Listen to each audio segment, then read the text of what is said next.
Terima kasih pemirsa Anda kembali menyaksikan Kominfo Newsroom. Pemirsa, sebagai negara yang dikelilingi lautan, Indonesia sepantasnya layak mendapatkan posisi tuan rumah penyelenggaraan World Water Forum ke-10. Bali akan menjadi saksi Indonesia menunjukkan segala kemampuan dalam mengelola dan mengatasi masalah air kepada dunia. Melalui forum ini pemirsa, Indonesia akan mengajak dunia untuk bersama-sama mengatasi berbagai masalah air, termasuk untuk memastikan pemerataan akses air bersih dari semua kalangan, sebagaimana tema yang diangkat yakni air untuk kemakmuran bersama.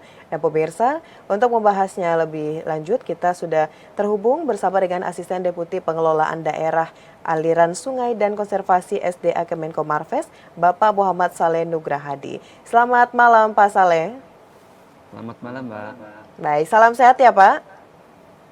Alhamdulillah baik, terima kasih. Baik, Pak Saleh, World Water Forum ke-10 ini terdiri dari 3 proses, jadi adanya proses politik, regional, dan tematik yang tentunya nanti akan menyajikan ragam sesi pertemuan dan kita juga mengetahui adanya side event. Nah, pertanyaannya Pak Saleh, apa sebenarnya visi dan misi yang dibawa Indonesia selaku tuan rumah pada pelaksanaan forum internasional ini, Pak? Baik, terima kasih, Mbak. Ya, jadi memang seperti yang kita ketahui ya bahwa tema utama dari World Water Forum ke-10 tahun 2024 ini adalah air untuk kemakmuran kita bersama. Dan seperti pada saat ini kita ketahui bahwa berkelanjutan nomor 6 yaitu akses terhadap air bersih dan sanitasi yang layak ya, hampir di seluruh dunia mengalami kesenjangan atau mungkin potensi untuk tidak bisa tercapai, Mbak, seperti di Indonesia ini sendiri ya. Nah, ini ya sebenarnya yang akan menjadi visi utama kita dalam World Water Forum ini, yaitu untuk mewujudkan Indonesia untuk mencapai tujuan pembangunan berkelanjutan nomor 6 yaitu akses terhadap air bersih dan juga sanitasi yang layak gitu. Nah, itu cita-cita besarnya. Nah, untuk itulah dalam World Water Forum ini yang tadi disebutkan akan ada 3 proses yaitu politik, regional, dan tematik. Kita akan membahas mengenai bagaimana misi untuk mencapai tujuan-tujuan tersebut. Nah, untuk itu tentunya kita ingin agar tidak ada kesenjangan lagi terhadap akses air bersih, agar ada kesetaraan. Apalagi sebetulnya kalau kita kaitkan akses terhadap air bersih ini juga dilihat dari hak asasi manusia, adalah termasuk hak asasi kita. Apabila kita tidak mencapai atau tidak mendapatkan akses yang layak untuk air bersih, tentunya akan banyak sekali yang terjadi. Misalnya contohnya stunting ya. Stunting, kalau misalnya stunting tentunya pertumbuhan negara juga akan sangat-sangat lambat. Nah, untuk itu ada 6 subtema untuk mencapai visi tersebut, yaitu bagaimana kita membahas air untuk ketahanan dan kesejahteraan, kemudian juga bagaimana air untuk alam dan manusia, dan bagaimana mengurangi dan mengelola risiko bencana, tata kelola dan kerjasama dan hidrodiplomasi, juga tidak lupa tentang pembiayaan ya, dan juga tentunya pengetahuan dan inovasi. Nah, selain itu Indonesia juga punya misi tertentu dalam World Water Forum itu. Jadi ada 3 hal yang ingin diangkat Indonesia dalam World Water Forum itu melalui deklarasi menteri, yaitu bagaimana kita memiliki Center of Excellence on Water and Climate Resilience, mengingat memang kita penting secara global dan peluang kerjasama di bidang hidrologi dan negara. Yang kedua, tadi disebutkan Indonesia memang negara kepulauan. Untuk itu kita punya keunikan. Kita ingin mengangkat integrated water management in small island.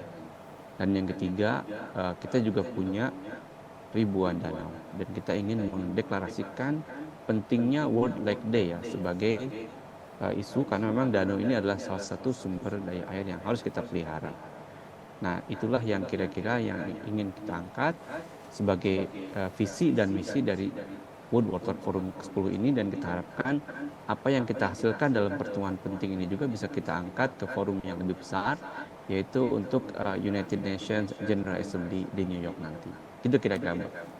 Baik, Pak Saleh tadi sudah menjelaskan apa visi yang akan dibawa oleh Indonesia, visi misi yang dibawa oleh Indonesia sebagai tuan rumah dari World Water Forum ini. Kita mengetahui bahwa forum internasional ini benar-benar membahas fokus terhadap air. Sebenarnya seberapa pentingkah untuk mengapa isu ini penting dijadikan satu yang krusial di banyak negara dan seberapa pentingkah masyarakat harus mengetahui tentang pengelolaan air di di berbagai negara ini, Pak Saleh?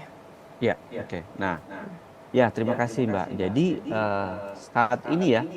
saat ini kita tahu tadi yang pada dasarnya memang kita punya kesenjangan untuk mencapai tujuan pembangunan berkelanjutan. Nah, kedua kita tahu bahwa memang eh, bumi mungkin penduduknya sudah 8 miliar ya. Indonesia sendiri sudah hampir 300 juta orang. Nah, tentunya pertumbuhan penduduk yang semakin pesat. Nah, sementara juga akses terhadap air bersih juga masih sangat terbatas. Ditambah juga mungkin adanya isu perubahan iklim, sehingga akses untuk air bersih ini semakin sulit. Kita tahu akses terhadap air bersih ini dipengaruhi juga oleh sumbernya. Misalnya di negara-negara tertentu hujan semakin jarang sekali ataupun hujannya intensitasnya besar tapi frekuensinya rendah, sehingga memang kita perlu upaya tertentu untuk menyimpan hujan itu.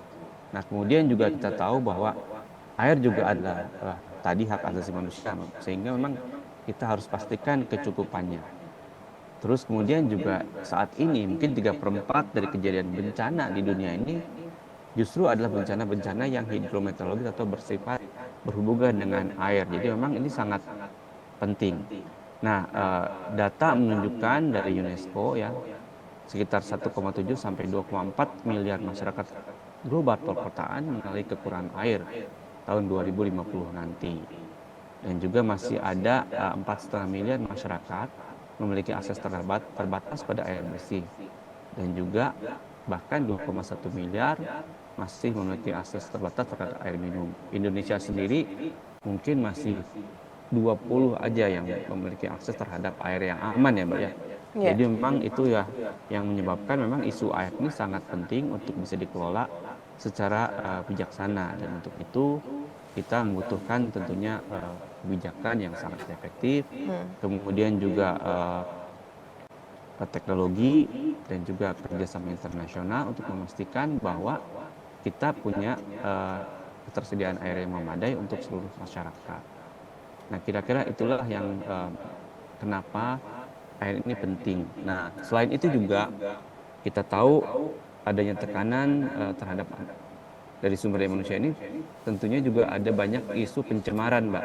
Nah, isu-isu pencemaran terhadap sumber daya air kita ini jadi isu juga. Kita tahu di sungai-sungai kita banyak sekali pencemaran, untuk itulah akses air bersih semakin sulit. Kalaupun misalnya nanti dipurifikasi atau dimurnikan, tentunya butuh biaya yang sangat besar.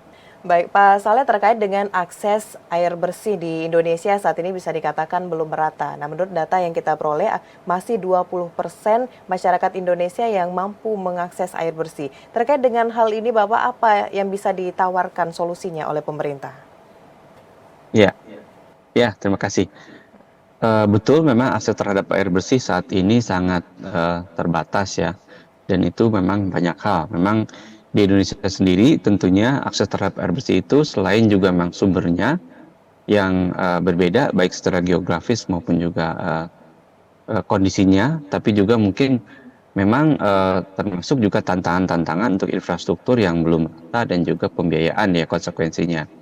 Nah, sebagai contoh misalnya kan kita ini kan negara kepulauan. Negara kepulauan ini akses air bersihnya berbeda dengan negara lain yang benua ya.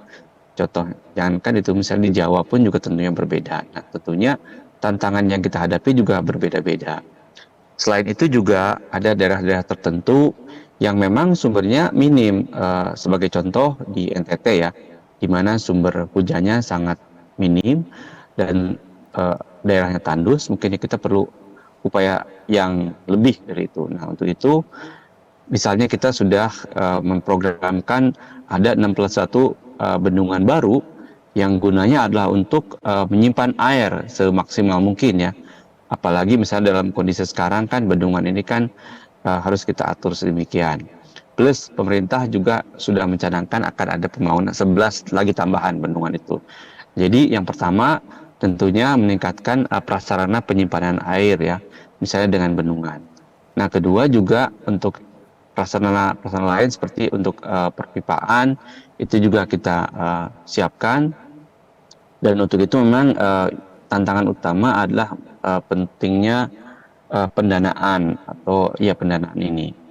Kemudian juga kita pelibatan masyarakat misalnya untuk program penyediaan air minum atau PAMSIMAS dan sanitasi berbasis masyarakat sejak tahun 2008 sampai tahun 2022 itu juga adalah salah satu upaya kita untuk memenuhi akses terhadap air bersih tersebut. Dan juga yang paling utama adalah tentunya komitmen politik yang kuat di tataran pimpinan untuk penyediaan itu.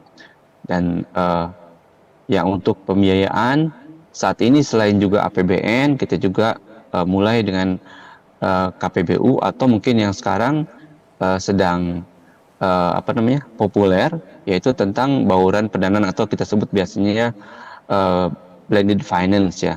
Selama ini blended finance digunakan misalnya untuk energi, tapi kita juga sudah mulai blended finance untuk memenuhi akses terhadap air bersih tersebut. Jadi blended finance itu kita coba memaksimalkan sumber-sumber pendanaan tidak hanya dari pemerintah tapi juga dengan kerjasama dengan bisnis ataupun melalui CSR atau mungkin filantropi, Mbak. Itu ya yang kita buat dan kita sudah siapkan juga infrastruktur untuk pendanaan itu misalnya untuk PPDLH. Ya. Nah itu yang kira-kira upaya-upaya untuk meningkatkan akses air bersih di masyarakat. Nah, jadi tantangannya adalah seperti itu dan memang saat ini kementerian yang terutama terlibat adalah Kementerian PUPR, tapi dengan adanya World Water Forum ini kita coba bersatu tidak hanya PUPR tapi juga kementerian lain termasuk luar negeri ya, karena kan kita perlu diplomasi, hidrodiplomasi. Bagaimana air kita angkat sedemikian sehingga menarik. Baik, tadi Bapak menyebutkan salah satunya adalah blended finance. Nah, pada saat pelaksanaan World Water Forum ke-10 ini adalah ajang untuk transfer ilmu dan juga teknologi dari setiap negara yang hadir. Lalu pada saat pelaksanaan nantinya Pak Saleh, Ya. Indonesia, apa yang akan ditawarkan lagi oleh Indonesia kepada dunia terkait dengan pengelolaan air ini, Pak? Ya, nah waktu itu kita sudah pernah juga bahas ya. Jadi sebetulnya di Indonesia ini Presiden World Water Council ya menganggap sebetulnya sudah banyak upaya-upaya Indonesia ya dalam rangka mengangkat pengelolaan air yang lebih baik. Jadi sebetulnya itu perlu kita promosikan. Nah tadi ada beberapa hal misalnya ya, bagaimana upaya kita contohnya di pulau-pulau kecil ya, pulau-pulau kecil ini sebenarnya kita sudah banyak melakukan baik melalui implementasi teknologi misalnya untuk water desalinasi, tapi juga untuk hal yang di Bali contohnya Mbak ya, di Bali ini kita sudah punya contohnya Subak, dan Subak ini juga sudah diakui oleh UNESCO sebagai World Heritage. Nah itu adalah salah satu tata cara atau pendekatan mungkin ya budaya lokal untuk mengelola air, dan itu sudah terimplementasi. Jadi water for prosperity ini juga sudah terimplementasi sehari-hari di Bali contohnya di Subak ini. Nah selain itu juga kita punya teknologi yang diakui. Memang asalnya teknologi ini awalnya dari Jepang, yaitu yang ada di Yogyakarta, yaitu Balai Sabo, Mbak. Nah Balai Sabo itu adalah bagaimana kita mengelola air terkait dengan bahaya lahar dingin. Nah, kan, di mana kita tahu antara Indonesia dan Jepang itu sama-sama negara vulkanik ya. Kita memiliki banyak gunung berapi dan kita punya pendekatan teknologi tertentu yaitu Balai Sabo yang asalnya di Jepang, dan terakhir ini dikunjungi oleh Kaisar Jepang dan mereka kagum bahwa ternyata teknologi yang awal di Jepang sudah berkembang sedemikian, dan mereka justru butuh feedback gitu ya untuk pengelolaan bencana di ini ya, air dan kebencanaan ini. Jadi sebetulnya banyak hal-hal yang bisa kita tunjukkan. Nah, kemudian juga hal lain bagaimana upaya kita yang saat ini masih sedang berjalan, yaitu untuk percepatan pemulihan kerusakan lingkungan yang ada di Das Citarum, Mbak. Tadi kami baru saja ada acara Road to World Water Forum ya di Citarum. Ada beberapa upaya yang sebenarnya sudah kita lakukan juga, bagaimana mengubah wajah Citarum yang dulunya kotor sekarang berangsur baik. Nah ini juga dengan pendekatan pentahelix ya. Artinya pendekatan pentahelix itu kerjasama multi pihak, baik pemerintah, akademisi, media, swasta, dan juga masyarakat umum untuk mewujudkan Citarum untuk lebih baik. Nah, ini sebetulnya hal-hal ini yang sudah dipraktekkan selama ini dalam waktu 6 tahun. Kualitas sungai Citarum yang asalnya sangat terpolusi atau tercemar berat menjadi tercemar ringan. Namun itu pun kita masih punya PR. Nah, itu kira-kira yang kita tawarkan dalam World Water Forum ini untuk mengangkat bagaimana kemampuan Indonesia dalam pengelolaan sumber daya air. Selain juga kita ingin punya pusat unggulan atau Center of Excellence on Water and Climate Resilience. Nah, ini salah satunya, dan kita akan mulai Center of Excellence ini dalam lingkup Asia Pasifik sebetulnya. Jadi banyak negara-negara lain yang mungkin sebetulnya masih pengelolaan airnya masih kurang ya, dan kita bisa menawarkan. Nah, itulah yang ingin kita tawarkan dalam acara World Water Forum, dan kita juga akan ada misi tertentu misalnya untuk menyebarkan pengetahuan kita kepada negara-negara Pasifik atau ke negara-negara kecil gitu ya di Pasifik atau small island and archipelagic state. Nah, itulah sebenarnya yang akan menjadi misi kita dalam World Water Forum ini. Baik, tentu kita berharap semua yang ditargetkan visi dan misi dari Indonesia ini bisa tercapai pada saat pelaksanaan Forum Internasional World Water Forum yang akan dilaksanakan di Bali nanti. Baik Pak Soleh, terima kasih banyak sudah memberikan informasi terkait dengan seberapa pentingnya pelaksanaan dari World Water Forum tahun 2024 ini. Selamat melanjutkan aktivitas Bapak, selamat malam. Ya, terima kasih, selamat malam. Baik, pemirsa, itulah dialog kita bersama dengan Asisten Deputi Pengelolaan Daerah Aliran Sungai dan Konservasi SDA Kemenko Marves, Bapak Muhammad Saleh Nugrahadi. Usai jeda pariwara, kami akan kembali dengan informasi lainnya. Tetaplah bersama Kominfo Newsroom.